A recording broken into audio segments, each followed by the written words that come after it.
Namaskar friends, this is NJ, your host on this channel.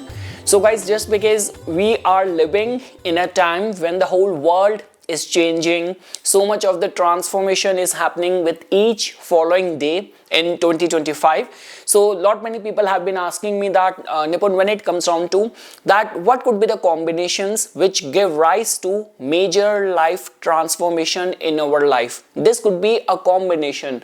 This video is going to be a presentation of the combinations which could be either found in your natal chart in the form of the yoga with which you are born, or this could be the specific transit, specific alignments in the transit which can also give rise towards some major life transformation. Like the way guys, I always say this thing that if you actually have to understand someone's life journey, for that you have to always give attention to two attributes. Very first is the Janam Tara, Moon Nakshatra, what you will eventually become in the life. Your deep talents or innate talents can be decoded through your Moon Nakshatra. And the second is the placement of your Ascendant Lord. Like the way guys, I keep on coming across those kind of cases where people say in the consultation, Nipun, I used to be so introvert and see what life made me. Now I'm like, I don't even hesitate even to address a large crowd. Like even if I have to share my own experience as well, like growing up, I had no interest like for any of the theater, drama, anything to do with the arts, and see what exactly I'm doing right now. And same is the way, more than the social media, like I was very late when it comes down to when I entered in like even in the social media, like when I made my account on Facebook as well. But see what I'm doing with my life right now. So I mean to say, if you actually have to understand what you will eventually become in the life, or what exactly is the direction which your life is taking, so studying individually your Moon Nakshatra and the Ascendant Lord can give you a vital information.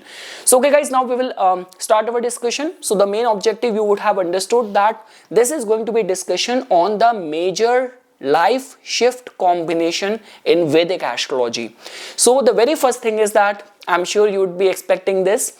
If you will find Lagan Lord, Ascendant Lord, to be placed in the Dushtana houses, that means if someone has got its Ascendant Lord being placed in the 6th house, 8th house or 12th house, that could be seen as a combination of major life transformation. Guys, I always say this thing that whatever is right now happening in the transit, so we on an individual level respond to that based on the kind of promise, the kind of yoga we have in our natal chart, and what kind of dasha we are currently going through.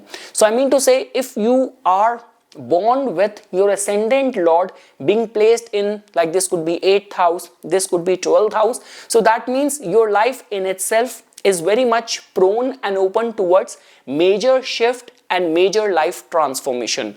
So guys, life feels like a series of transformation. Identity and direction are constantly challenged and reshaped. Spiritual awakening or hidden talents may develop after some intense phases in the life. Now guys, that is a different combination. Like for example, if your Ascendant Lord is placed in the 8th house, your Ascendant Lord is placed in the 12th house, what is the dignity of that planet over there? Now obviously, if being a Aries Lagna, your Ascendant Lord Mars is placed in the 8th house and it is placed in the Scorpio, or you being a Aquarius rising, your Ascendant Lord Saturn is placed in the 12th house, or you being a Taurus Lagna, your Ascendant Lord Venus is placed in the 6th house. So that is a different case compared to if you are a Scorpio Lagna and your Ascendant Lord Mars is placed in the 8th house, then it is a enemy sign. But even in those kind of situation as well, it hardly matters whether the Ascendant Lord, if it is placed in any of the Dushtana Bhava, whether it is well placed or whether it is afflicted over there, the only difference which will come, when Ascendant Lord is well placed in the Dushtana Bhava, transformation will happen, but it will improve your situation. And in those kind of cases where Ascendant Lord is placed in the Dushtana Bhava and it is not well supported by the zodiac sign placement, transformation will happen, but it might be little bit discomforting for the native. Now guys, the second point is that obviously for any of the transformative discussion, how could we keep Rahu and Ketu out of the discussion? So guys, Rahu Ketu axis, especially in the Kendra Bhava, could be responsible for bringing major life shift in the life. Because guys, when I say Kendra Bhava, I mean to say like Rahu Ketu's axis. Like if you have whether Rahu or Ketu being placed in the first house or on the 7th house axis, or in the 4th house or the 10th house axis, either ways, whether this is like Rahu in the first house or Ketu in the first house, but if the first house, 7th house or 4th house or 10th house is involved because of the contribution coming in from the Rahu and Ketu axis, so it might also be responsible for bringing some major life shift in your life. So guys, this axis brings dramatic fated events in personal and public life. First and 7th house axis is like identity versus relationship transformation, and 4th house and the 10th house axis of Rahu and Ketu is like your personal life, your family life, your home life versus career connected upheavals, and this could be growth as well. Now guys, the next combination is least expected to make a mark in this playlist is the Saturn and Moon conjunction, so called as the Wish Yoga. Now guys, why to go very far? Frankly speaking, even in my own research, I have seen that in the chart of many successful healers and astrologers, because generally it has been seen that people who end up becoming public's favorite. Now that is a different case, that deep inside they are battling with the emptiness, hollowness, or some sort of grief. But when it comes down to channelizing or redirecting their inner grief in order to contribute to the society, to the humanity, which bring a lot of accolades and awards to them, this could be one such kind of combination for that. So it brings emotional heaviness, isolation and maturity, often triggers deep inner transformation via pain or long-term detachment. Spiritual or psychological evolution is very common with this kind of combination. Now guys, next entry in our today's playlist would be least expected. So this is about Rahu and Moon conjunction, so called as the Grahan Yoga or the Chandra Rahu Yoga. So guys, I always say this thing, that what might be seen as a stigma, outcast or anathema in the good books of the society, if well directed, well channelized, well mentored, can also emerge as a harbinger of good success as well. I mean to say, beyond any doubt, Rahu Moon combination can actually make someone very much prone towards the obsession, or like this could be repetitive thoughts and all. But in the modern day and age, when we talk about people who tend to remain a step ahead when it comes down to following any bandwagon, following any trend, going viral, over there Rahu Moon combination actually work out in the favor of people, because guys, Moon in a way commands and control over like the masses as well, mass sentiment as well, and Rahu in itself is a planet of the mass consciousness. So I mean to say, if well utilized, this is a combination which might also be responsible for bringing some major life shift.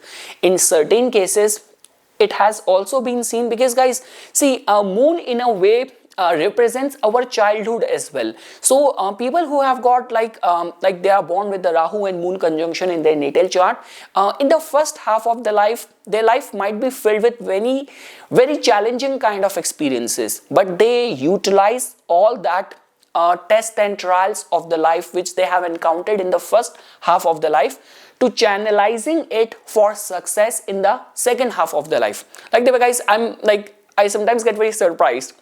Throughout my life, I have lived in different places. But whenever I do get a lot of dreams, whenever I see a dream, especially where I'm in a house where I'm in a home, somehow I always see the house or the home in my dreams where I spent my early childhood years. So this is what the beauty of the energy of the moon is. All of our childhood impression memories are somehow connected with moon, with Mercury, with our second house, with our fourth house. So Rahu moon combination, the first half of the life might be filled with some challenging obsessive experiences, but if well utilized, it can actually keep on bringing some major life shift in the life. I always say this thing, whatever happens above, so happens below. So that means whatever is right now happening in the transit, your own chart, whatever is happening in the world, you respond to it. You fight with it with the kind of natal combinations you have. So this combination somehow makes you eligible for that. And guys, the points which I have written, karmic emotional patterns which comes from the past lives, sudden emotional, mental or psychological breakthroughs can indicate karmic debts manifesting early in life, leading to deep inner change in the latter half of the life. Now guys, the next combination, the next entry in our list is of the Mars and Ketu combination or Mars and Ketu conjunction in the chart. So guys, see again, I don't want to comment about, like a lot many people in the playlist will be commenting about, hey, we have read this thing in the Bhrigu Nandi Nadi Jyotish or in the BNNH, whatever they call it, we have read this thing. Honestly speaking guys, frankly speaking, in my case, whichsoever field I first take up that field, so unless and until that is not giving me or start giving me good results right from the very first time, I lose interest. Like there were, for example, when it comes down to the Gemini Jyotish, the time when I was like practicing it, I was seeing the resonance, because when I do any of the reading, I always make a blend of the palm of the hand of the person, natal chart of the person, numerology numbers of that person. So from the Gemini Jyotish, from the Yogini Dasha and all, I always used to get good results. The way the whole Bhrigu Nandi Nadi Jyotish has been hyped up, honestly speaking, I never get accurate result, nor did I find a resonance with other branch of the study. So many people keep on commenting on me, hey Nipun, I have paid this much fees for this course, I have bought this expensive course from this portal.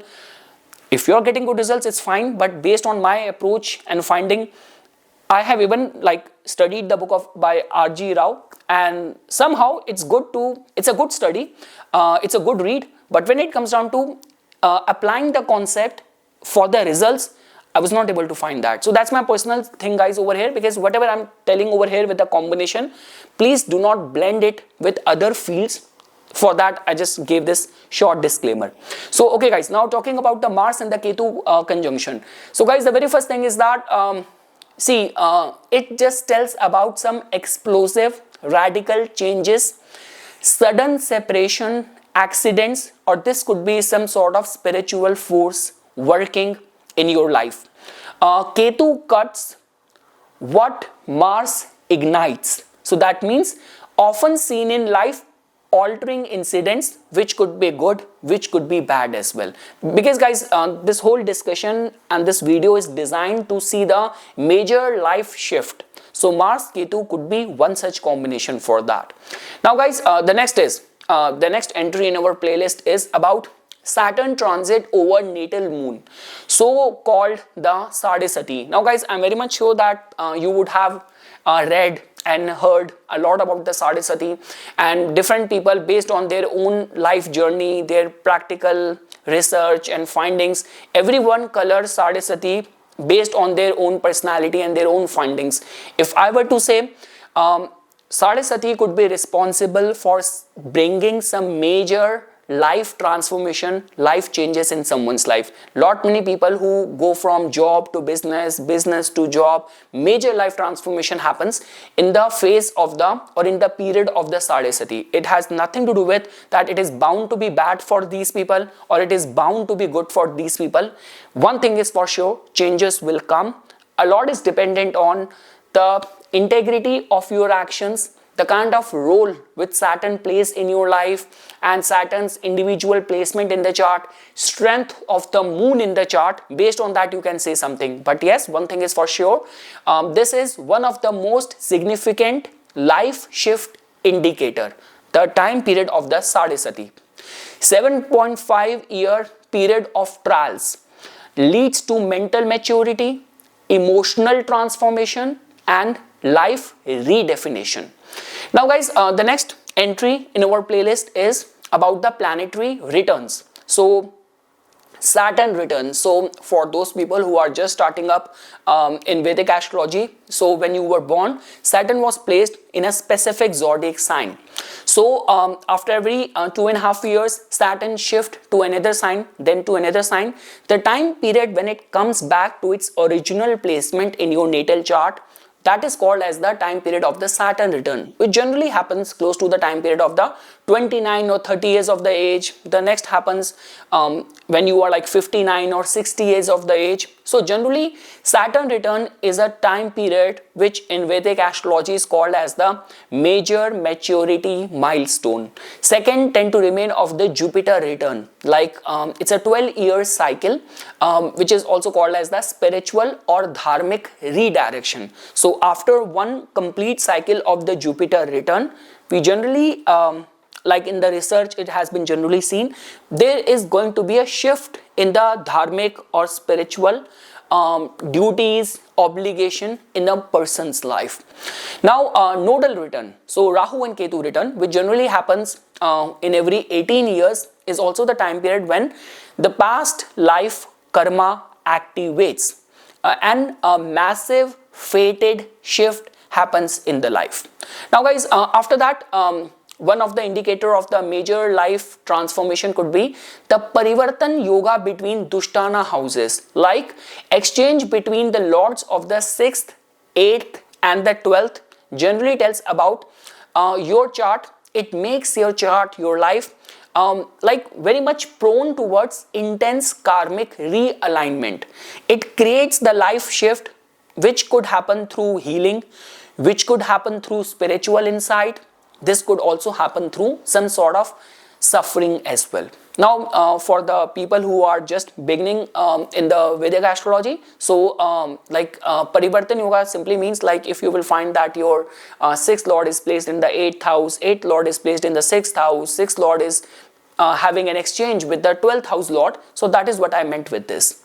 Now guys, the next entry in our this discussion or this playlist of major life shift is how much emphasis 8th house has got in the chart. Like the way, for example, even in my case, in my chart, my ascendant lord, my 10th lord, my 11th lord, my majority of the planetary vibration in my chart is being ruled from the 8th house. So the more power 8th house gets in the chart, that in itself means that planets in the 8th or lord of 8th in sensitive position, this could be like 1st house, 4th house, 10th house, it can actually pave path towards some frequent life reset. So like this could happen in the form of like sudden job loss, inheritance, this could be a trauma, this could be a psychic awakening. So all those things can happen. Again guys, see, nature knows how to balance things. I always say, like you would have seen this thing, like many people who somehow with the passage of time, they develop some sort of disability. But nature in a way, if you have lost the sense of your sight, of your like your ability to see, so in those cases, somehow these people, their other senses compensate for that. And in certain cases, like people who have also developed some sort of psychic faculties after going through some major life accidents and crises and all, that could also be seen with the emphasis gone to the 8th house. I always say this thing that if I were to give another word to the 8th house, I would say that this is the house of the miracle.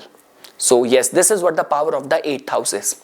Now guys, next entry in our this playlist of discussion is multiple retrograde planets. So guys, I want to make a video on that as well. I was recently watching this podcast of Suresh Chandra Mishra ji. He gave very beautiful elaborative explanation on the retrograde planets. I will make a separate video on that. But in a nutshell, if you have many planets retrograde in the chart, so this just tells about it signifies intense inner evolution, period of external setbacks, inner rerouting and future redirection.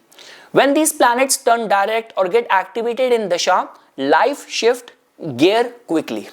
So yes, like sometimes when people book their reading with me, they are like worried about this thing that the Jupiter is retrograde, Saturn retrograde, Venus retrograde, Nippon, I'm born with my 4 planets being retrograde. Is it a good sign, or is it something I have to be worried about? But again guys, a lot is dependent on the Shadbal of that planet, the zodiac sign placement of that planet, Navamsa placement of that planet. But in a nutshell, if a planet is benefic for you, it is placed in a good sign, in a good house, and it is retrograde, it gets more chasteable. But for our this discussion sake, too many multiple retrograde planets, like the way I explained, life shift gear quickly. Now guys, now next entry in our this playlist is strong dasha changes. Like especially it has been generally seen that the dasha of the Rahu, dasha of the Ketu, dasha of the Saturn, and surprisingly what I am seeing in couple of the last consultations which I have given, where Ketu is transiting in the chart of those people whom I gave consultation, that is what the area which is the stress point for these people. Like for example, there is this guy, he booked his consultation with me. His major concern was his ongoing issue with his brother, elder brother. He almost threw him out of the house. Scorpio Lagna, where Ketu is transiting in the 11th house. Yesterday only I did a reading for this guy. Dasha, everything is fine. His natal moon is there in the 12th house, conjunct with Mars and Saturn. So yeah, moon is afflicted. But the concern is the guy is Libra Lagna, and over the 12th house, Ketu is transiting on the Virgo, right on the degree of his moon. So moon is already afflicted. Even in my case, I have always done astrology with a regular or side part-time job. Being a Aries Lagna, Ketu transiting from the 6th house. So I have been off the job market for a long. So yes, so I will talk first about this entry, this point, which is about Dasha changes. Rahu,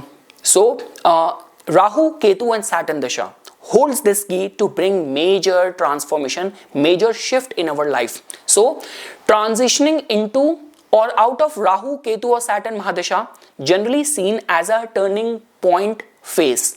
Rahu brings new obsession or direction in the life. Ketu ends the chapter, foster detachment, and Saturn test for maturity and structure in the life. Now guys, one more point, and the last point. Generally it has been seen that when we are talking about the major life shift and all, so Dasha of 8th or 12th Lord also plays a very significant role. Like for example, it is generally seen as it often marks hidden, sudden or karmic transformation periods. Loss of ego, rebirth of identity, foreign moves like moving and shifting to a foreign land, death and rebirth kind of cycle has been generally seen or attached with the activated dasha of the 8th or the 12th Lord. So yes guys, this is something which I wanted to say as a part of my inputs. If I were to give a summary, all what we discussed in this video is that Lagna Lord in Dushtana Bhava, lifelong personal transformation. Rahu Ketu in Kendras, identity, relationship, home, career related shift or changes. Saturn and Moon combination, emotional heaviness or maturity. Rahu and Moon combination, emotional karma release. Mars and Ketu combination, explosive spiritual cuts. Sade Sati, major maturity cycle. Planetary returns, age specific shift. 8th house, focus, sudden or secret life turns. Retrograde planets, internal versus external shift tension. 8th or 12th Lord Dasha, hidden life redirection. So this is something guys which I wanted to say as a part of my inputs. For furthermore updates and notification on the divine science of Vedic astrology, please subscribe to my YouTube channel and follow me on my Instagram account. Dhanyavad.